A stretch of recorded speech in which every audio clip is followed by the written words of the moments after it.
welcome back to yet another episode of Cabin Questions with me, your host, Professor Jigget. Now you all know the Dragon of Berry has returned, and I, Professor Jigget, have captured and caught the beast and is now safely tucked away inside the castle armory. The question is, what do we do with the creature? Do we destroy it? Do we let it go free? Or do we experiment on it? Well, to help us answer such questions, I have with me in the Cabin of Curiosity 4 individuals, each with their own unique perspective on how we should deal with the dragon.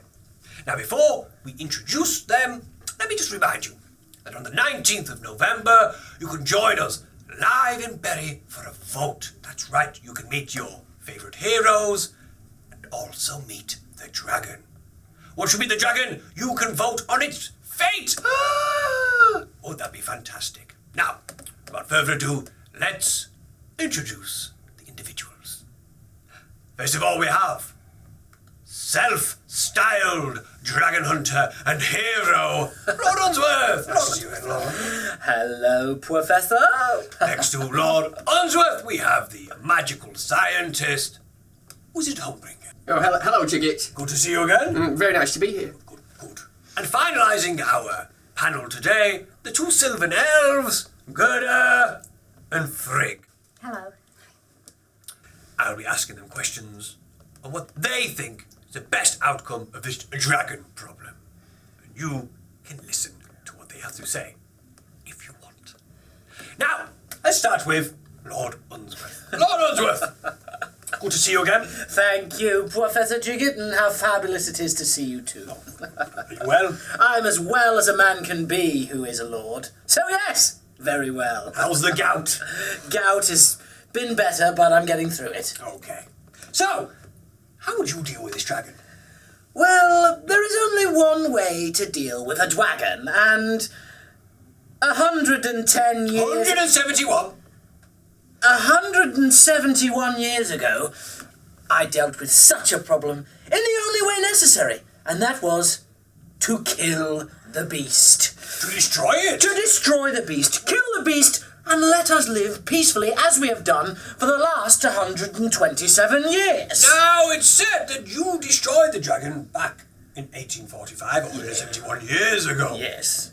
Tell the viewers at home how you did this. How did you destroy it back then? Well, it was kind of like a mind game. I used a special death stare, which I learned from an elven king, and then what I did was I sort of lured it into a corner, and then using a sword, there was some jiggery and tokery. How did you kill the dragon? Well, I mean, unfortunately no one was there to see it, but it's very difficult for me to explain because obviously, I grabbed a talon here and a poke of the sword there. You poked it? Yes. You poked a dragon, a huge ferocious beast with armoured scales, and you poked it with a sword? Yes, I mean, yeah, in a way. Forget about that. People at home want to know what you're going to do with the dragon on the 19th of November. Well, Professor, I have a weapon of destruction, and that weapon is my blunderbuss. Blunderbuss? Yes. It is called the Lead Belcher. Oh, and you would use a lead belcher to destroy the dragon. Of course, Professor. Next is Wizard Humbringer. It's very nice to see you, Jigget. It's good to see you again, Wizard. You know Lord Unsworth, don't Yes, you? hello, Thomas. My name is Lord Unsworth. It's Thomas Unsworth, isn't it? Wizard Humbringer, tell the viewers at home what you plan to do with the dragon. Well, it's quite simple for me, really, and quite simple for all of us and humankind. I want to keep the dragon, which is nice. Everybody remains safe. We won't have to kill it to do that. I can keep the dragon safe and everybody safe. But keep the dragon because what I've done, because of my skills, I've understood that we could harness the dragon's breath. And what I'll do with that is make perpetual clean energy, which we can all benefit from. It's fantastic. Perpetual clean energy, perpetual, everlasting. Completely. It never runs out. That's the very meaning Is there. it free? Now that's what we'll have to work something out about the sums, but basically the dragon is here. Right. We really must use it and harness this amazing magical powers that this This beast is has. ridiculous. I mean, next you'll be telling us that we can harvest its twumps. Well, no.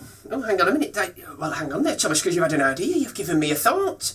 Harness the power of the trump. So hang on a minute. If I at one end, the front breath, and right at the back, the bottom breath, I could use that for something that's maybe not clean energy, but another energy source. I like this. It's doubling up my ideas there. That's very good. The thing is, though, Wizard, the dragon is rather dangerous, yes? Yes. How are you going to subdue the dragon while you extract this energy? Subdue it? Yes. I don't need to do that. Okay, well, how are you going to capture the beast to be able to experiment on it? Oh, just keep it in a cage. A cage? Yes, of course. It's like a metal cage. Well, no, not like a normal metal one. No, that would be impractical. Too much iron ore and metal. That's yes, impractical. That. No, what I do is make a magical cage. A magical cage? Yes, that's what I'll make. And you would make this magical Yeah, cage? of course. Who else is going to? I can make a magical cage. No problem. Well, I didn't want to bring this up, but your experiments, Fantastic. I know. You can tell me. It's all right.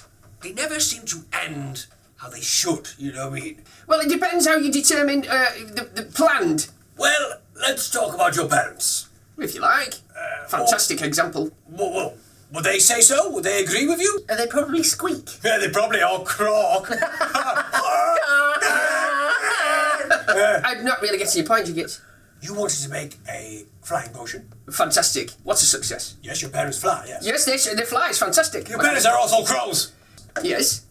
Well, yes, the crows, but the potion was a success, and that's my point. I can make things happen. Let me make things happen with this dragon. It's going to be remarkable. Fair enough. Oh, well, why don't we go over to the sylvan elves now and ask them what they would like to do with the dragon.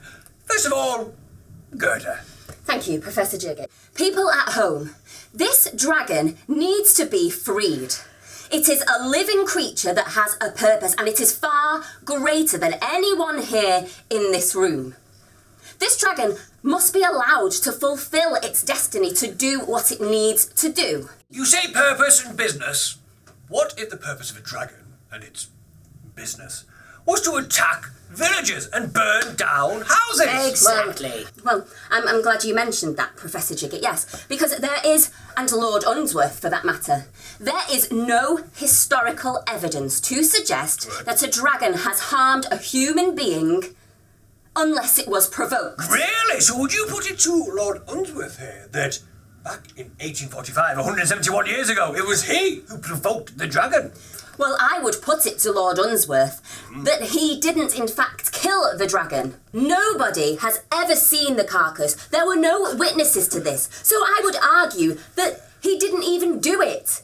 Ah, that's a good question, good question. No one has seen this body, so how do we know you actually destroyed the dragon? Well, let me answer that. Please do.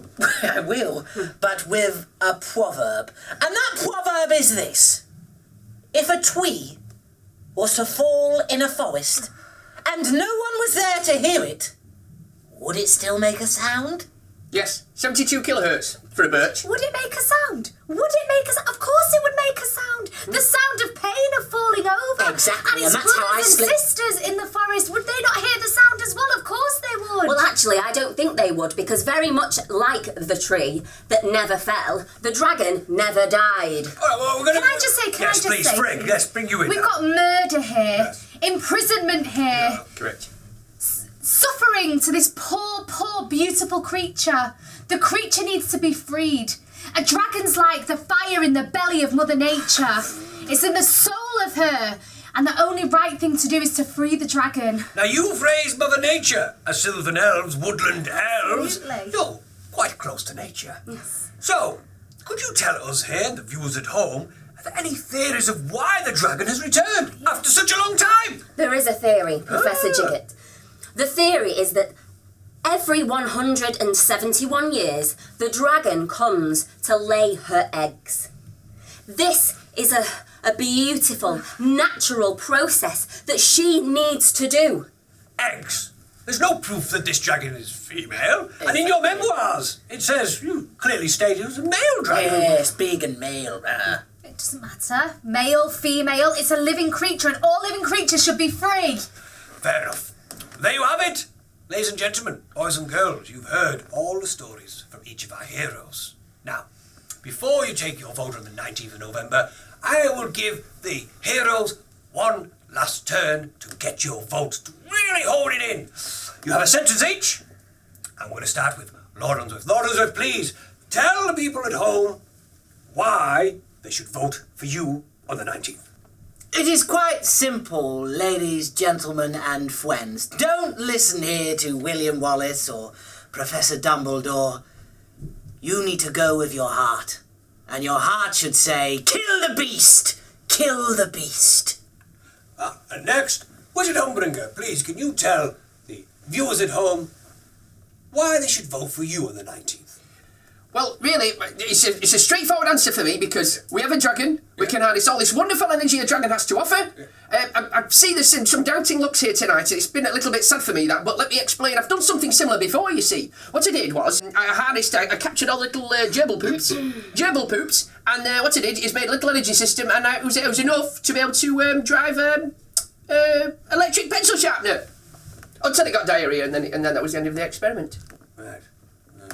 So, Gerda, why don't you tell the viewers at home why they should vote for you on the 19th? Professor Jigget, people at home, you need to vote for us because this dragon needs to be set free. Let's not let ourselves be led by these people who can only be described as madmen. A person who is trying to purport that he can provide some sort of perpetual energy forever is ridiculous. And somebody else who can only be described as a glory hunter who just wants another piece of metal for his mantelpiece. It is not about you, it is about him. Okay. Let's set the dragon free, and we will be fine for another 171 years like we have been for the past 174 years. 1. Frigg, you have the final sentence. Can I just say, Professor, that me and Gerda, we pride ourselves on every week freeing fruit and vegetables that are being held against their will in supermarkets across the country. We have so much passion in things that are living, be it animals, be it vegetables, be it fruit, that they're free as Mother Nature intended. As for the dragon, the beautiful creature, make sure you vote to free the dragon, just as Mother Nature would like. Free the dragon! Well, there we have it, viewers at home.